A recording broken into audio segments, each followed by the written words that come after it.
La façade annonce les couleurs. La conférence des Nations Unies sur le climat approche à grands pas. La COP30 aura lieu du 10 au 21 novembre à Belém, au Brésil.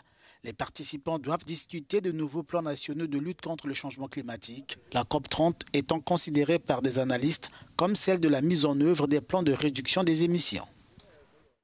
Nous sommes sur une voie où les nations ne seront peut-être plus là à l'avenir. Alors bien sûr, les nations vulnérables demandent plus d'ambition parce que l'accord de Paris prévoit 1,5 et que nous ne sommes pas sur la bonne voie. Je pense donc que les gens oublient qu'il s'agit d'une question existentielle pour de nombreux pays.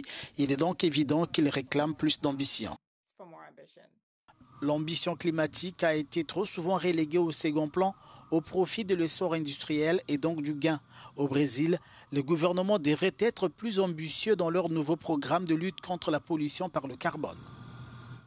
Nous pouvons dire aujourd'hui que nous sommes au début de la fin de l'économie mondiale basée sur les combustibles fossiles. Le charbon, le pétrole et le gaz, c'est de l'histoire ancienne et l'avenir est à l'éolien, au solaire, à l'hydroélectricité et dans une certaine mesure au nucléaire. Nous pouvons l'affirmer avec une certitude élevée que le défi aujourd'hui n'est pas de savoir si nous allons éliminer progressivement les combustibles fossiles, mais de savoir si nous arriverons trop tard. La COP30 se déroulera sans les principaux dirigeants de la Chine, des États-Unis et de l'Inde, alors que ces pays sont à l'origine d'environ 52% du dioxyde de carbone qui participe au réchauffement de la Terre.